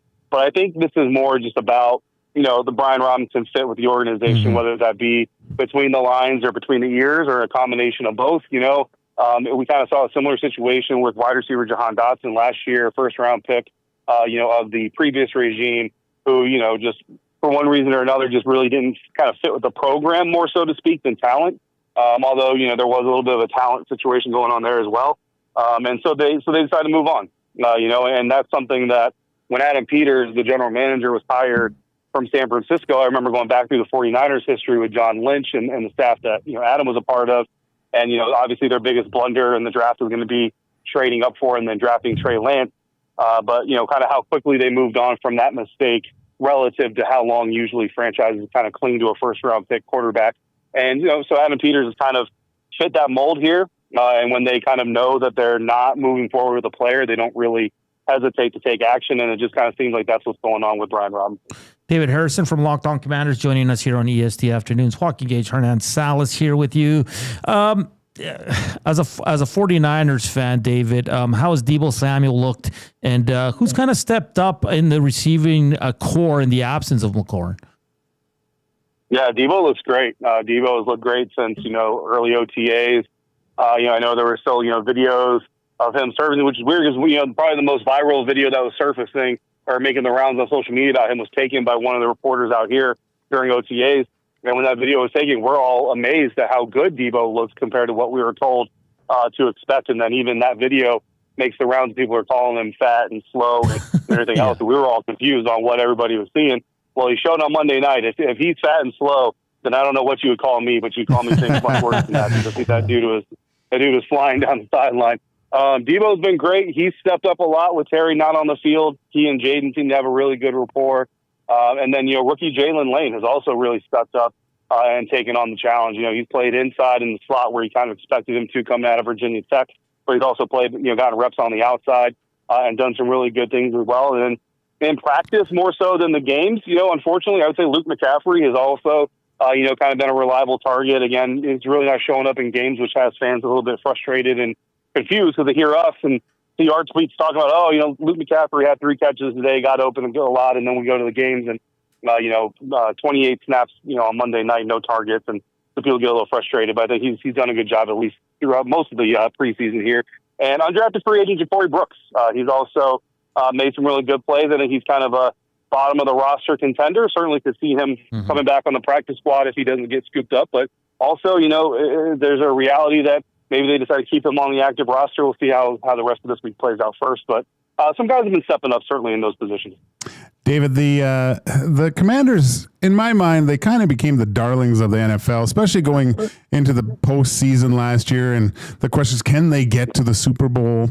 How have they improved the team from last year? And do you see them repeating the same type of performance, or could there be a kind of a sophomore slump for Jaden Daniels? I think that it's going to be a real contextual conversation to have as far as like Jaden is concerned, because there's an opportunity here for this team to maybe win, 10 regular season games and kind of, sneak into the playoffs with a wild card spot versus winning 12 and kind of being one of those secure wild card spots last year, where, they probably would have challenged for a division title if they weren't in the same division with the Super Bowl champs, right? But, this team could win fewer regular season games and actually be a better team. And I've kind of already prepped my audience to just kind of understand that, because the schedule, when you look at who they're facing this year versus who they faced last year, it's a lot different. It's a lot more difficult. There's better quarterbacks on the schedule this year that this defense is going to go up against.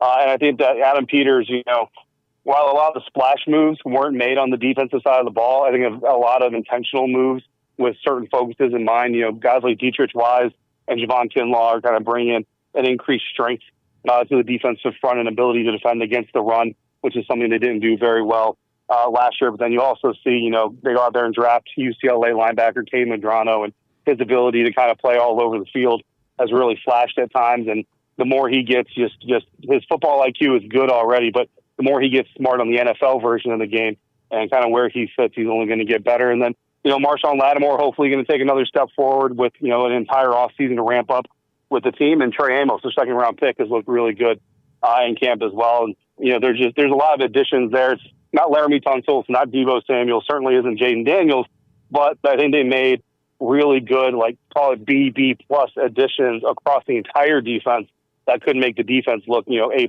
level improved versus last year's version.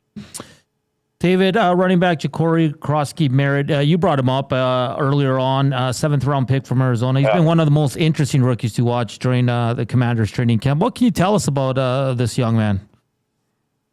Wow, great kid. He goes by Bill. Yes. They said that when he was younger, he looked like Little Bill, so it just kind of stuck. I think his Instagram moniker is Dollar Bill. It's like $sign Bill, so Dollar Bill. Oh, okay. So, a lot of references. Yeah, a lot of references there. But he's a great kid, and during the pre-draft process, fortunately for me, he was on kind of my list of running back targets for the Washington Commanders, and I was really impressed by the fact that he only played one game in his final college season because of what essentially boiled down to an NCAA accounting error, and he was unfortunately the one who had to suffer because of it. and still, stayed with the team, played practice squad reps for the Arizona Wildcats program. And then he shows up to the Shrine Bowl at the end of the year and just balls out and just takes over the entire practice. He's the MVP of the game, all that stuff. And it really just showed the maturity in him and the amount of focus he has on the task at hand. He's not worried about things that he can't control. Because a lot of guys would have left school, they would have gone and worked out privately or what have you, but they wouldn't have been doing football activities all year long, and it probably would have showed. So for him to kind of have that mindset, I know that's one reason that running backs coach Anthony Lynn was pounding the table for him here in Ashburn. And then he got him, get him into camp, and he's just been everything that you expect him to be and everything that he's advertised to be. Looked really good, overall through practices. The New England Patriots joint practice was one of the bright spots in a really bad game for the Commanders against the Patriots in that first preseason game. And then you see him Monday night, breaking that run for a touchdown. It's just a great moment for him. And, he's just soaking it in. He loves all the love. He appreciates all the love that people are getting. Certainly sees it. He knows it's there. But at the same time, like when it comes time to step on the field, he's all about business, and he understands that, those cheers and autograph requests and all that stuff are going to go away real quick if he doesn't focus on his job. And I think they definitely got the right kind of guy in the building, and then his skill set looks like it's going to be really special. So he goes by Bill then. We'll use that going forward. Yeah. Hey, David, great stuff. One more, like my co-host Joaquin mentioned earlier, like they kind of became the team that everybody was cheering for last year, especially going into the playoffs. Like, how is it there now with Jaden Daniels? You got Deebo Samuel. Hopefully Terry can be back soon. And, we just talked about the exciting rookie running back, Von Miller, the veterans there. Like, how are the vibes there in Washington with this Commanders team? Yeah, the vibes are good. Guys are just focusing on getting better. And it's funny because, obviously they get the questions every once in a while of like, hey, what do you think about Terry? Hey, what do you think about Brian Robinson? Yeah. And, they know that they're coming as part of the business. But, and they give the kind of the canned answer. But at the same time, they're also telling the truth. Like they're just really kind of focused. Every individual man understands that, it's team before me and all that stuff. But at the same time, the best thing for the team is for you to focus on what you need to do to get better. So, it kind of runs back to the individual effort and all those things. And each of these guys is working on do that. Chris Rodriguez Jr., one of the other backs, he's a prime example of that. He left last season, wasn't feeling great about the way that how his year went. Really kind of felt like he squandered an opportunity. And you talked to his coaches when he left the facility at the end of last season, and they told him, look, dude, like, we want you to get faster. We want you to get more kind of agile, more compact. You got that power. We just need you to have, kind of better conditioning, things like that. And man, if he didn't work his butt off all off season to get there, hired a personal trainer for those specific goals in mind, and he came back 10 pounds lighter. As soon as I saw him on the field first day of OTAs, I had to check my roster because I was like, that's his number, but that doesn't look like the Chris Rodriguez I know. And he had his helmet on, and sure enough, that's him. And I caught up with him after that practice, and I said, bro, like, where'd you go, man? You disappeared on me. He's like, yeah, man, cut 10 pounds.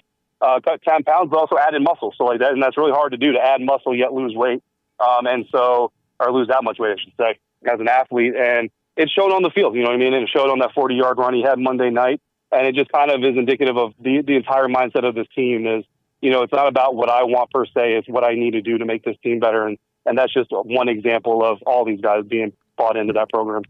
That's great stuff, David. I think the Commanders are must-watch going into every week in the NFL. And we're just around the corner from the start of the season. They'll close out the preseason this weekend. David, great breakdown, great stuff. Enjoy covering the season. I'm sure we'll reach out sometime during the season. All the best. Absolutely. I appreciate you guys. Thank you. All right. David Harrison from Locked On Commanders. Great breakdown. It's all coming flooring back because we had him on at the beginning of last season. Yeah. And he was kind of not overly optimistic, but there might be, we'll see. Yeah. But this year, completely different, and right? Then he, we had him on right before the playoffs, and it's like, this team can do it all. Yeah, like, we were all like jumping on the bandwagon. Remember I told you last year I jumped on the Commanders bandwagon because my Niners were out? I jumped on Jay's back. But an interesting team. Hopefully Terry, they can get all that. Terry McLaurin, he's such a great receiver. Brian Robinson now, with Rodriguez there and Bill, Austin Eckler, Brian Robinson trade rumors now. Because it's the play of their young rookie, right? That's what I kind of looked into and said. They're thinking, wow, there might be something here for us. Yeah. Von Miller is an interesting one. I know Jay brought him up. How old is Von Miller? 36. God, he was just a beast against, was it Cam Ward when they played in the Super Bowl when he was with the Broncos? Could have been, yeah. He just dominated. I think he was MVP of the Super Bowl, wasn't he? It was great. It was great. All right. Great conversation there. If you want to listen back, if you're a Commanders fan or just an NFL fan, Apple, Spotify, wherever you get your podcasts, find EST Afternoons. And every show on EST, download it, listen to it. While you're working out, walking, going for a walk with the dog. Dog walk? Dog walk. Did I say that the opposite way? I don't know how you try. I just tried to clear it up for you, buddy. All right. We're going to show the image of Face of the Franchise. Even though I don't really agree with it, but let's go. Hey, we're taking some heat. Justin Williams, Rob Brindamore, Eric Stahl, Cam Ward. That looks good, eh? Cam Ward looks really old, though. Yeah, that's good. Justin Williams has nice hair, a good flow. He always had good flow. There you have it, Carolina Smitty Hurricanes. the welder. Cam Ward. Why wouldn't Cam Ward be on there? Without Cam Ward, they don't win a cup. Yeah, that's a good point. And he won it as a rookie. As a rookie. Conn Smythe.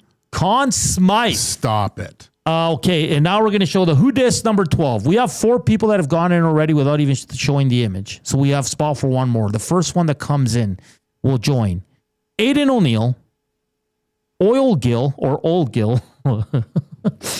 Dudley, and Chris Sadaway. Coop, let it rip. There you go. Fairly easy one. There's a theme to it. Talked about it yesterday. Boston to LA, to Edmonton, to Calgary, back to Boston. Oh, I think we're missing a team there. Yeah, we are. LA Kings at the end there.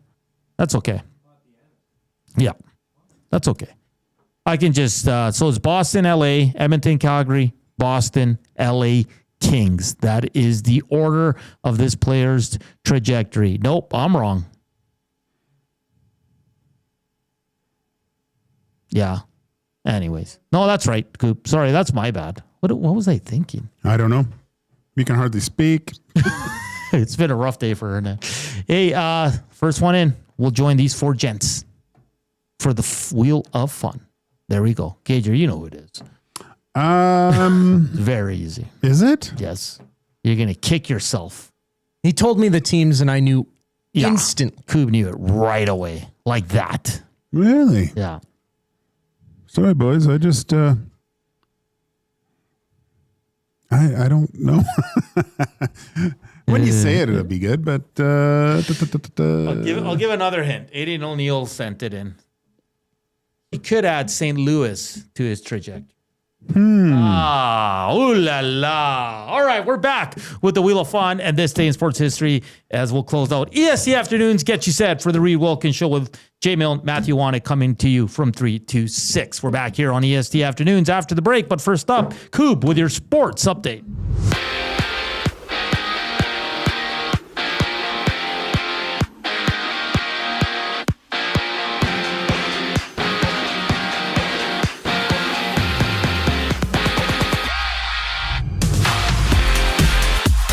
The Jays have optioned right-hander Braden Fisher to the AAA Bisons after today's 2-1 loss to the Pirates, closing out that series. Toronto visits Miami for the first of 3 games Friday, with the Marlins in action tonight at 4:40 against the Cardinals. 1 game's live right now. Guardians holding a 2-1 lead over the D-backs in the bottom of the 5th. Parker Messick was on the mound for Cleveland as they shift to the bottom of the inning. It's Stephen Kwan and CJ Kafis also notching runs for the G-Men. And according to NFL Network's Ian Rappaport, Cleveland and New York have agreed to a trade, with the Browns shipping Juwan Briggs and a 7th rounder for next season to the Jets in exchange for a 6th-round selection next year. And from Colorado, the Avs picked up Victor Olofsson to a 1-year deal worth over $1.5 million. For next season. The 30-year-old had 29 points, 15 goals in 56 games for the Knights last year. This sports update is brought to you by Windsor Plywood Leduc, locally owned and operated, serving Leduc and surrounding areas since 1993. They have doors, flooring, baseboards, and of course, they have plywood. Go see the knowledgeable staff today at Windsor Plywood Leduc. The final segment of EST Afternoons brings us back after the break. I'm Zach Koob Kubusch, keeping you up to date. cheesecake, and cocktails that taste like summer in a glass. Try the new feature menu at The Banquet. Refreshing, craveable, and made for sunny days. The Banquet. Get real. Play hard. You've heard the name, but what does it mean? For over 66 years, William Huff Advertising has supplied signage from screen printing to digital to LED with design, production, and install in-house. It's a one-stop shop for all your signage needs. Edmonton owned and operated, William Huff has been trusted by the biggest companies and teams in the City of Champions and many others across the country to do the job. If you're looking for a way to get the word out about your company or event, they are the answer. Go to www.williamhuff.com. Their results speak for themselves. The leaves are turning, and just like golf season, time is running out to get in on Play Alberta's biggest offer ever. For a limited time only, new players can get up to a $1,000 casino bonus when they sign up. There's never been a better time to join the fun. Visit playalberta.ca today to get started with casino, sports, and lottery all in one app. Must be 18 plus to play. Remember, if you gamble, please use your game sense. Get ready for royalty with Elvis Presley and Elton John tributes at River Cree Resort and Casino. All Shook Up pays tribute to the 3 eras of Elvis in one magical show on August 17th. And catch Elton Ron, a tribute to Elton John, live on August 29th. Elton Ron will give you a taste of the Rocket Man in Canada. Get your tickets for both shows at rivercreeresort.com.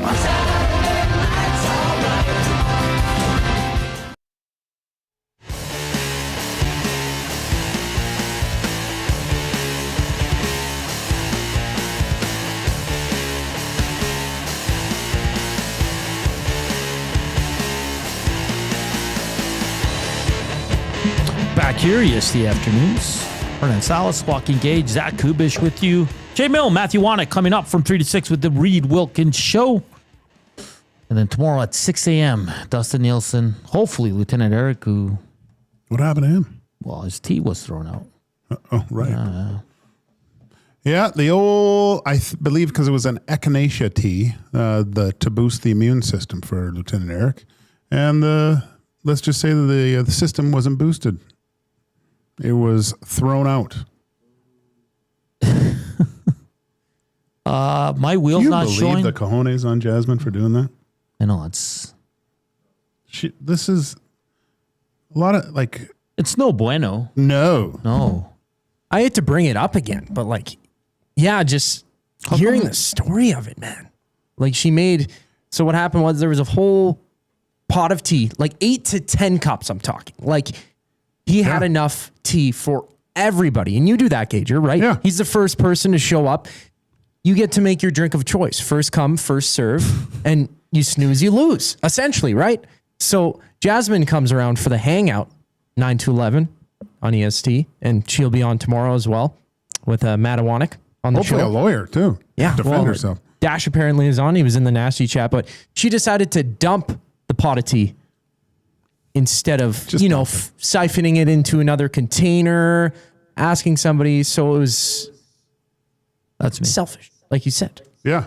The best kind of fish. And I like seafood, but I don't try and be selfish. It's tough. This is twice she's made 2 coffee gates for Jasmine.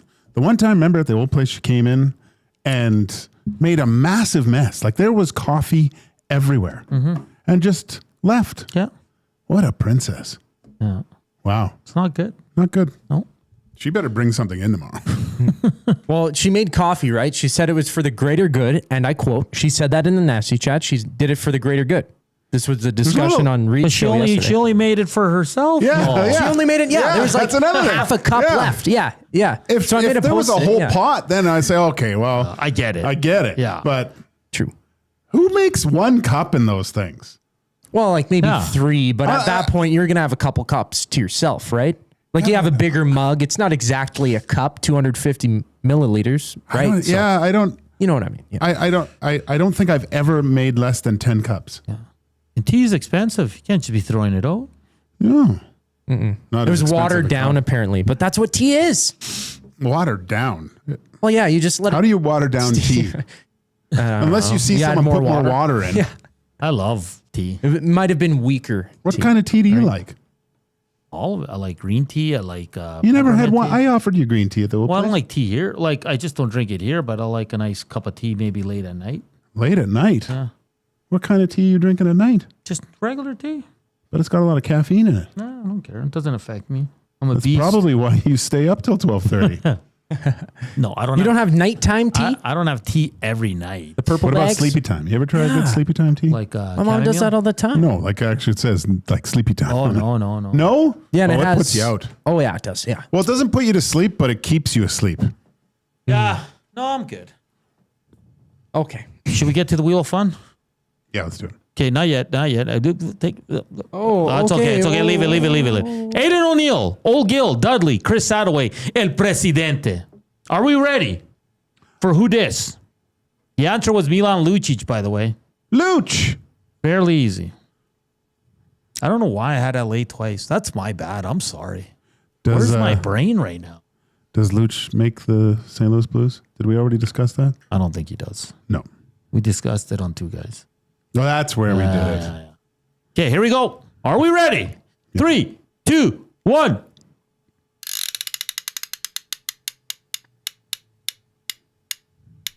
Oh, Aiden O'Neill. He's in the lead, 6 points. Wow. He's pretty good. Is he related to Jeff O'Neill? Are you the old dog's nephew? He's the young dog. He's the puppy. He's the puppy. So Aiden O'Neill takes the commanding lead. 6 points. Max Mizuzu 4. Big Uke, Old Gill, Maximili, Hersey, Hampton Steve, Bronco Nickel, Presidente, all with 2. Boys got to get going here. Got to get going. So let's do this day in sports history, Joaquin. Not much today. Not a lot. Hey, did you know that on this day in 1989, Saved by the Bell debuted on NBC? Really? Yeah. What year? 89. Okay. That's the same year as The Simpsons, right? Was it? Is it? Was it Zach? Was it Spaz? No, Zach. Slater? Slater. The chick from Showgirls? Screech. That's what. He died, hey? Did he? Yeah. It's interesting. What's that show? Is it Jonah Hill? Oh, it's Get Him to the Greek or something? Where Jonah Hill's trying to get into a bar and Screech walks in and he's, you let Screech in before me? I know Screech had issues. Though. Yeah, he had some issues. Yeah. It was tough. Well, who was the girl? I was always in love with her. Kelly Kapowski? Yeah, what was her real name? I think that is her. Isn't that her real name? No. I don't know. Let me look it up. I don't think so. That's her name in the show. Let's look at the cast here. So, Elizabeth Berkley was Jessie Spano. Yeah. She was a show. Tiffany Thiessen was Kelly Kapowski. Girl in 90210 too, when she came over to. Yes, that's right. That's right, yeah. Tiffany Amber Thiessen. That's she right. took over for Shannon Doherty, right? Because she left. I don't know if she took over, but she was a part of it. Trust me, dude. I was. Trust me, man. I think they were all in it. No, they weren't. I'll bet you lunch right now. I'm not confident enough I know. to bet. Well, you shouldn't be. Also, congrats to Aiden O'Neill. You're really good at this game. It's National Radio Day today. Oh, look at us. Yeah. Well, we're digital radio. We're digital now. YouTubers. Which podcasters, like many people like to call us. And people asking, oh, yeah, I listened. I heard you on 1260. What are you doing now or whatever? And I go, well, Dusty's still on. And what? And listen to your music. Oh, well, through my phone and stuff. And it's very easy to do. And with all the new cars, it's seamless. You get in your car. If it's on your phone, it automatically clicks to it. So tell a friend. Or if you're in your friend's car at the time, set it up and listen to it. You're right, though. There's I've met so many people. So many. Like, don't know what I do. Yeah. Like, seriously. I don't even know what you do. They're like, well, what do you mean? Like, what? Listen to somehow how they get their podcasts or music is the same platform as where Edmonton Sports Talk is. Yeah. So if you know someone that has no idea what Edmonton Sports Talk, grab their phone. Just take it from them. Yeah. iHeart, TuneIn Radio app, and then subscribe them to YouTube, and they're off and running. And I was talking to Jay. Was it yesterday? God, the days just blend together.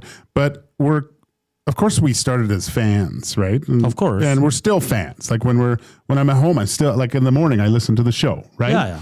And just the whole YouTube platform and how to digest Dusty and Eric in the morning is way better than it was before. I love it. Yeah. Even in my car, I put it on YouTube. Oh, do you really? Yeah. I don't know the visuals. You don't get in an accident? The visuals. No, but I have it on the side. I know. I don't know how that would roll. No, I don't have it right in front of me. I know.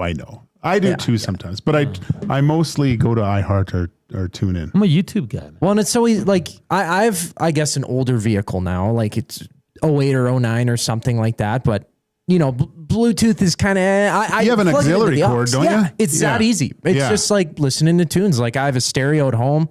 It's literally you open your phone, click 2 buttons to click, and you favorite it, and it's right there. You don't even have to dig or search for it. It'll pop up. If you put it, we're not on air. Are we there? Hello. Seems like we're frozen here in the final 2 minutes. That's not a great way we were talking about how to digest us. This could have not gone. That one. This could have not gone worse. Man. We just dipped out there, but all right. Yeah, but consume us. Listen to us when you can. I am a YouTube guy too. Like I'll have it on my phone at home when I'm doing work. It is truly amazing though that people don't know that there's sports stations in Edmonton. Like people don't know that there's any sports outside. Outside of the old school one. I did that. Well, my cousin literally like on Monday, my final day be time. Anywhere? We're out again. Okay. Well, want to see if it comes back though, right? So we can say goodbye. So interesting. You're back. Lars says, "Are we back? We reloaded." No, we got a minute, so we can just keep talking. And if we can't, then we'll just say bye for us on the Reed Wilkins Show, Koob, if you don't mind that. Oh, we're back. Hello, we're back. We just wanted to say bye. Sure. We start talking about radio. It's National Radio Day, and it's also National Bacon Lovers Day. You a big bacon guy? There's so many different types of bacon. Just original bacon. Yeah. Well, of course. Who's not a bacon guy?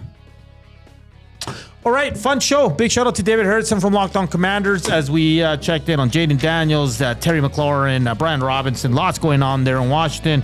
We also had Hernan's World, Faces of the Franchise, why the Elks will win on Friday. I guaranteed it. So jump on that. For Koob, for Joaquin, I'm Hernan Salas saying we'll be back tomorrow. Thank you for listening. Thank you for watching us. Thank you for the thumbs up. Stay tuned to Edmonton Sports Talk. Reed Wilkins Show coming up with Jay Milne and Matthew Wanek. We love you. Ciao.